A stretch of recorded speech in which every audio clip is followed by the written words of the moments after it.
출근길의 뉴스파이팅 배승입니다. 2부를 시작합니다. 민주당의 전당대회, 당대표보다 최고위원 경쟁에 관심이 쏠리고 있습니다. 5개 지역 경선에서 후보 간 희비가 엇갈렸는데요. 이와 관련해서 최고위원 후보로 나서신 더불어민주당 민영배 의원 전화 연결해서 이야기 들어보도록 하겠습니다. 나오셨습니까? 네, 안녕하세요. 민영배입니다. 네, 지금 최고위원 선거에서 후보자들 간 경쟁이 치열하게 전개되고 있는데요. 그러더라고요. 네, 의원님 예상 네. 밖의 득표율 조금 당혹스럽지 않으세요? 예상 밖이라고 생각하세요? 저희는 잘 나올 거라고 생각을 했는데요. 예, 저도 사실은 네. 예상하지 못했는데 예. 현실이니까 또 인정을 해야겠죠. 제가 이렇게 돌아보니까 네. 물론 지금 이제 제주, 인천, 강원, 경북, 대구 5곳 그 시도의 저희 당원들 가운데 10.34%만 지금 이제 투표를 한 상태여서 아, 네. 아직은 뭐 확인할 수는 없습니다만은 예. 예, 생각보다 다른 지역 분들이 저를 잘 모르는 것 같더라고요. 아, 그러시군요. 그래서 지금 고전을 하고 있습니다. 저희 방송에 이제 뭐- 예. 예, 저희 방송에 많이 나오셔가지고 이 각 지역에 의원님을 알리는 홍보를 하는 건 어떨까요? 아, YTN 라디오가 그런 영향력이 있다면 당연히 좀 그런 기회를 주십시오. 예, 알겠습니다. 알겠습니다. 자주 나와주시고요.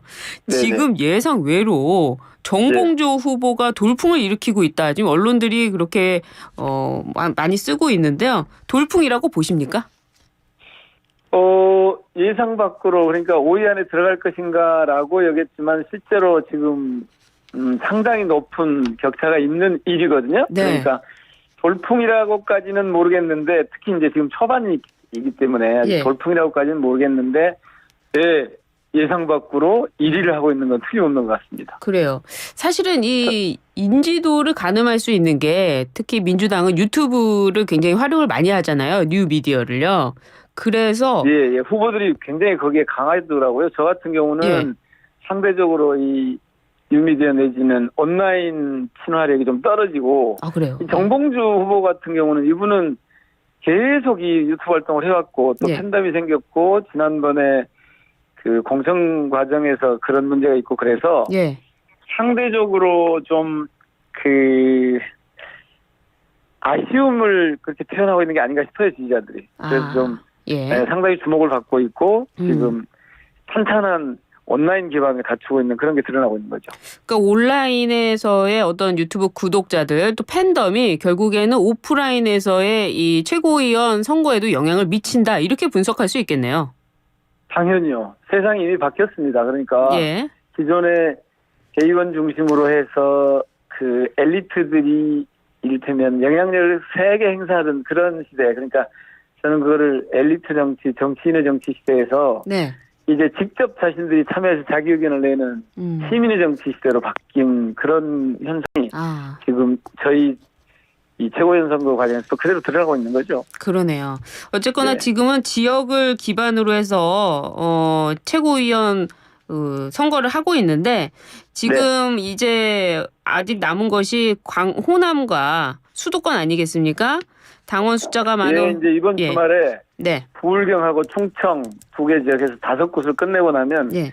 대략 한 23~4% 정도의 온라인 투표가 이루어집니다. 이게 이제 전체 중에서 56%를 차지하거든요. 예. 권리당원 투표가. 네. 그 56%를 100으로 놓고 보면 23~4%가 이제 투표를 마치게 되고 그 다음에 이제 호남이 한 33%, 예. 그리고 경기가 한 25%, 예. 그리고 서울이 17%. 그래서 한 이번 주가 지나고 나도 한 75% 그러니까 4분의 3 정도가 남게 됩니다. 아직. 아, 그렇군요. 예. 이 당원 숫자가 많은 호남과 수도권을 거치면 의원님이 좀 쭉 치고 올라가게 될까요? 되게 그렇게들 예상을 하시네요. 아, 그렇습니까? 그 이제 호남이나 이 서울 수도권은 그래도 좀 민영배가 무슨 활동을 어떻게 해왔는지 이걸 좀 알고 있을 거다. 그러니까 상대적으로 인지도가 좀 더 향상될 거다, 예. 높을 거다. 그래서 조금 더 지지도도 또 올라오지 않을까 이렇게 예상을 하는데 네. 그런데 누가 알겠습니까? 이걸 열어봐야죠. 예. 굉장히 오늘 겸손한 말씀. 예, 광주를 지역구로 두고 계시기 때문에 호남에서 또 이길 수 있다 이렇게 기대가 됩니다. 네네. 예, 그러게 근데 이제 그 최고위원 후보를 쭉 보면은 정봉주 후보가 어쨌거나 지금 1위를 달리고 있는 것이 이른바 그 명심이 작용하지 않는 거 아니냐 또 이런 분석도 있거든요. 예. 예. 그건 좀 제가 보기엔 좀 엉뚱한 분석인 것 같아요. 그러니까 그래요. 명심이 작동한다면 네. 민영배 같은 경우는 1위 해야 되는 거 아닌가요? 1위 해야 돼요. 왜냐하면 예. 제가 아시는 것처럼 가장 먼저 그 국회의원 중에 특히 호남에서 그 당시에 이낙연 대표가 대세론일 때 가장 먼저 이재명 지지 선언을 했잖아요. 예. 그런 거나 그다음에 제가 탈당을 하면서 이 검찰의 수사권을 좀 빼내려고 했을 때 그때 제가 탈당을 하고 나서 복당이 되게 안 됐거든요. 예. 근데 이재명 대표가 딱 대표가 되고 나서 저를 복당을 시켰거든요. 예. 그리고 근래 이제 이재명 대표 관련한 뭐 사법 그러니까 검찰의 그 수사 조작 사건 조작에 관해서 제가 열심히 지금 뛰고 있거든요. 예. 이런 문제를 풀기 위해서. 그렇게 보면 명심이 만약에 작동한다면 민영배가 아주 성적이 좋아야 되는 거 아닙니까? 근데 그래서 그러니까 여기에는 예. 명심이 작동한다는 관점 자체가 저는 좀 정확한 진단이 아닌 것 같아요. 지금은 그야말로 당심, 그러니까 당원들의 생각에 의해서 결정되는 거지 이재명 대표가 이래라 저래라 해가지고 가는 게 아닙니다. 그러니까 지금 정치가 바뀌었어요. 예전에는 다들 그랬잖아요. 김대중 대통령 때만 해도 정치인들에게 자주 하신 말씀이 정치인은 국민들의 반발짝만 앞서가라. 한 발짝 두 발짝 앞서가면 못 따라온다. 그러니까 네. 끌고 가는 거였거든요. 당시에는. 근래까지도 한 10년 전까지만 해도 그런 게 강했는데 지금은 저는 그렇게 말합니다. 이제부터 정치인들은 국민들의 주권자 시민들의 반발짝 뒤에서 밀고 가야 한다. 그러니까 지금 정치의 주체는 더 이상 정치 엘리트가 아니고 정치인이 아니고 주권자 시민들인 것이고 네. 당의 그래서 그 투표 결과도 당심 그러니까 당원들이 뜻이 어디에 있느냐 이게 중요하지 이재명 전 대표가 압도적인 지지를 받고 있다 그래서 당원들에게 네. 이렇게 합시다 저렇게 합시다 한다고 해서 가는 그런 정당이 이미 아닌 거죠. 예. 그래서 저희가 드린 질문이요. 예. 명심이 작동하지 않는 것 아니냐 이렇게 질문을 드렸었어요. 그러니까 명심이 작용하지 그러니까 않고 명심이 작동한다는 것 자체가 제가 볼 때는 설정이 지금 정치 상황에서 맞지 않는다는 거죠. 이미 당심에 따라서 움직이고 있는데 거기에 대해서 왜 명심이 작동하지 않느냐고 물으면 그 질문 자체가 제가 볼 때는 좀 엉뚱하다라고 말씀드린 겁니다. 네, 알겠습니다. 아무튼 간에 당심이 작용했다. 이거는 또 이재명 후보하고 정봉주 후보를 네. 이렇게 좀 갈라놓으려고 하는 것 같은 그런 느낌도 좀 있거든요. 그래요. 알겠습니다. 네. 예. 어제 TV 토론회가 열렸죠. 그렇습니다. TV 토론회를 보니까요. 어떤 정책과 비전 경쟁보다는 대통령 탄핵, 이재명 대통령 만들기 이런 구호가 난무했다. 또 이런 평가도 나오더라고요. 어떻게 생각하고 계십니까? 참 그 대목도 제가 볼 때는 좀 이 보수 언론의 이상한 접근인데 그래요. 지금 그러면 네. 민심이 그렇게 끓고 있는데 그 민심을 반영해서 또 당심이 지금 그렇게 끓고 있는데 네. 그 당심을 반영한 이 최고위원 후보들의 목소리를 그렇게 해석하는 게 저는 잘 이해가 잘 안 되는데. 근데 뭐 민생과 관련해서 토론을 하고 예. 그 대목은 좀 아쉬울 수가 있는데요. 네. 그런데 지금은 어떤 상황이냐면 굉장히 비상한 상황입니다. 그러니까 민생을 네. 이 검찰 독재가 잡아먹고 있다고 보거든요. 예. 그러니까 이 검찰 독재를 무너뜨리고 그래서 이 정권이 지금 하고 있는 온갖 사고 치는 거를 예. 막아야 민생을 챙기고 민주주의를 회복한다. 네. 이게 지금 당원들이 강력하게 요구하고 있는 바거든요. 예. 그러니까 민생을 챙기지 않겠다는 게 아닙니다. 끊임없이 저희 민주당에서는 지금은 전당대회 국면이라 조금 그게 약화된 것처럼 보이지만 이재명 대표도 그렇고 이전에 민주당이 계속해서 네.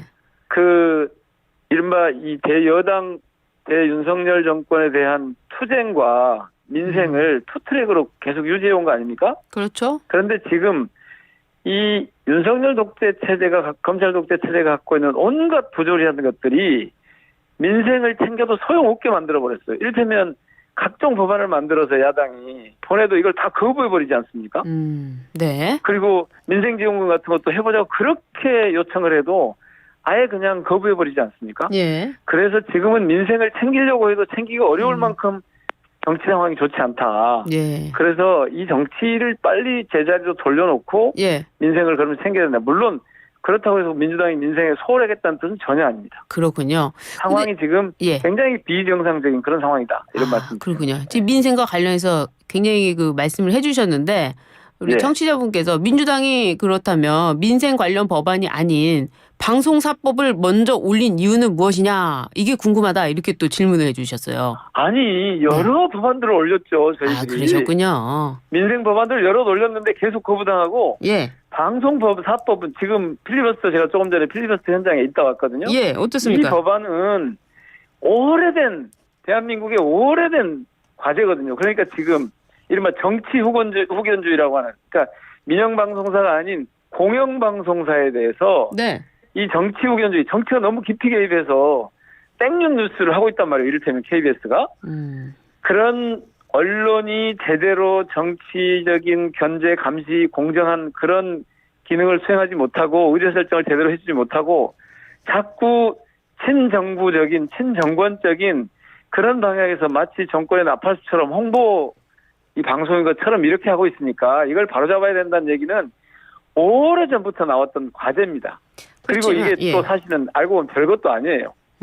그러니까 지금은 대통령의 입김, 여당의 입김이 너무 세게 작동할 수밖에 없는 체제인데 이 지배구조를 방송사 지배구조를 다수의 사회 세력들의 대표들이 참여해서 그러니까 국민의 방송으로 진짜 국민의 방송으로 거듭나도록 하는 장치가 뭐냐 이걸 가지고 하고 있는 거라서 민주주의 사회에서 사실 언론 공영방송 특히 중요하잖아요. 네. 그래서 이걸 처리하고 넘어가는 것이지 민생은 팽개치고 방송사법 처리하려고 하는 게 결코 아닙니다. 그렇다면 의원님께 좀 드리고 네. 싶은 질문은 25만 원 네. 지원금 법안과 지금 방송사법 중에 정말 민생과 더 가까운 법안은 무엇입니까? 당연히 민생지원금 법안이죠. 그렇다면 민생지원금 올리려고 하는 거죠. 그렇다고 본다면 민생지원금 25만 원 통과에 더 힘을 기울여야 되는 거 아닐까요? 그건 당연히 지금 법안을 준비하고 힘을 기울이기 위해서 애를 쓰고 있는 거죠. 네. 그런데 방송사법과 이것이 관련해서 한 가지 더 드리고 싶은 질문은 예. 지금 많은 분들이 뉴미디어 시대에 유튜브를 활용하고 또 상당 부분이 TV를 잘 보질 않습니다. 그리고 그 방송국 관련해서도 시청률이 많이 떨어졌죠. 방송국 자체도 유튜브를 통해서 이렇게 방송을 하고 네. 있지 않습니까? 이렇게 네. 많은 변화가 있는데 지금 이 방송사법의 그 방송사법을 국회에서 통과시킨다는 그것도 사실은 명분이 좀 많이 떨어지는 거 아닐까요? 저는 그렇게 생각하지 않습니다. 방송, 특히 공영방송의 독립성과 공정성은 이 민주주의, 특히 이 정치가 정상화되는데 또 권력이 제자리를 잡아가는데 예. 굉장히 핵심적인 요소입니다. 아니, 그래서 어떤 민주주의 국가에서도 공영방송을 이렇게 운영하는 나라는 없습니다. 네, 알겠습니다. 그런데 이게 어제 오늘 일이었으면 모르겠는데 이게 오랫동안 저희 사회에서 중요한 과제였거든요. 네. 그래서 이것을 여러 과정 중에 하나로 바로 잡는 과정이지. 네. 물론 이것도 또 보나마나 거부권을 행사할 겁니다. 그러니까 예. 이렇게 거부권 전국에서 민생을 챙기기 참 어려운데 그럼에도 불구하고 민생도 챙기지만 예. 이런 일들도 따박따박 해 나가야 되기 때문에 하고 있는 거죠. 알겠습니다. 의원님이 왜 또 이런 거를 필리버스터를 하는지 저는 이해를 못 하겠어요. 예, 의원님이 또 공영방송을 예. 독립적이고 공정하게 운영되도록 하자는데 이걸 필리버스터 이거야말로 정쟁 아닙니까? 그래요. 그건 뭐 시청자분들이 판단을 하시겠죠. 청취자분들이. 그렇습니다. 예. 예.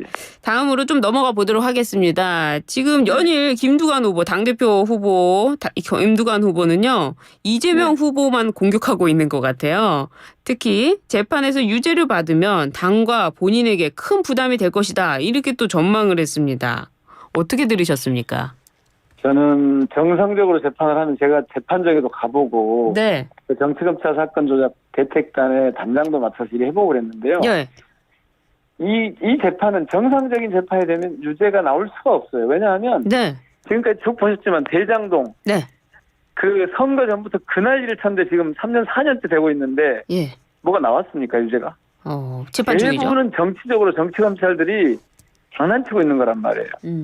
그래서 지금 이 저희 대책단에서도 계속 해왔지만 이 정치감찰의 현체 뭐 4가지인가 이렇게 기소를 해놨잖아요. 예. 하나씩 들여다보면 공소 사실을 정확하게 유지하고 있는 게 거의 없어요. 제가 이를테면 얼마 전에 그 선거법 위반 사건에 직접 제가 가서 방청을 한번 해봤거든요. 네. 2년 반 만에 공소 사실을 변경을 합니다. 왜? 그 전에 공소 사실을 가지고 이 공소 유지가 어렵다고 보니까 변경을 했어요. 2년 반 만에 변경을 해요. 예. 이게 검찰 수사를 어떻게 했으면 이랬을까 싶고 특히 그래서 변경한 내용을 보니까 이것도 또 맥락은 다 제거한 채 이런저런 자기들이 필요한 것만 갖다가 사건을 만들어요. 그래요. 옆에 앉아 계신 변호사께서 아니 도대체 왜 지금 제가 들어보니까 이해가 안 된다 그랬더니 뭐라고 한 줄 아십니까? 뭐래요? 코미디라고 그러더라고. 코미디. 그래요. 예. 정상적으로 들어도 이건 범죄 네. 성립할 수 없는 거다. 봐라 지금 이제야 공소사실 변경하고 있다. 예. 다. 그 그러면 여기까지만 어제도 듣고요. 저희들이 예. 그런 말씀을 드렸는데 네. 대북 송금 사건에서도 이호남이 2차 그 평화국제대회에 가가지고 의원님. 이호남에게 70만 달러 줬다 그랬는데 의원님, 저희들이 아무리 자료를 예. 찾아봐도 이호남이 그 행사에 나오질 않았어요. 의원님 저희가 사실관계를 따지면 시간이 없어요. 의원님 지금 홍보도 하셔야 그렇죠. 아니, 그래서 되잖아요. 예, 저희가 말씀드리니까 그러면 저희가 하나 질문을 재판에 유죄가 드리겠습니다. 나올 가능성이 별로 없고 예, 그 이런 말씀에 상황에서 자꾸 이재명의 사법 리스크를 얘기하는 것 자체가 제가 볼 땐 좀 엉뚱하다 싶어서 말씀을 좀 드리게 드렸습니다. 그럼 결론적으로 이재명 예. 대표의 사법 리스크는 없다. 리더십은 굳건하다. 이렇게 정리하면 되겠습니까? 제가 보기에는 이 사법 리스크라는 것이 검찰 리스크라고 보여요. 그러니까 이재명 만들어내는 대표의 거죠. 사법 리스크는 없는 겁니까? 제가 보기엔 크지 않습니다. 아, 없는 거냐고요. 없다 있다로 말씀하시면 재판부에 대해서 제가 예. 이렇다 저렇다 의견을 말씀드리는 거여서 그렇고 제가 보기에는 이 사법 리스크는 예. 실체가 아주 없다. 희미한. 예. 아, 그러면 있을 수도 있다는 말씀이잖아요. 아니 제가 볼 때는 사법 리스크라고 하는 말 자체가 성립하지 않는데 네. 또 검찰이 어떤 이 조작을 통해서 이번 네. 그래서 이제 이게 예. 재판부에서 그걸 그대로 알겠습니다. 받아들이면 예. 시간이 저는 일단 오래 걸릴 거라고 보고요. 그래요. 알겠습니다. 예. 리더십은 사법 굳건한 리스크라는 말 건가요? 자체가 저는 별로 온당하지 않다고 봅니다. 네, 알겠습니다. 말의 뜻을 제가 이해했고요. 그러면 네. 이재명 대표가 된다면 이재명의 대표의 리더십은 굳건할 것이다. 이건 맞습니까? 지금도 보여지지 않습니까? 당원들이 90% 넘게 지금 새로운 이 대표로 네. 이재명을 지금 찍고 있지 않습니까? 예, 그렇죠. 굳건할 그 것이다. 이런 경우에 리더십이 당연히 뭐 굳건하죠. 아, 그렇군요. 이번에 마지막으로 의원님 시간이 없는데요. 의원님 네, 최고위원 나오셨으니까 최고위원 네. 나오신 그 말씀 좀 방송 중에 하시는 게 좋지 않을까요? 내가 왜 그러면, 최고위원이 돼야 되는지. 네. 네. 첫 번째 저는 이번 최고위원 지도부에는 네. 검찰 개혁을 정말 제대로 해낼 이쪽 좀 전문성 있는 사람이 있어야 된다는 게 제가 들어갈 필요이고요. 예.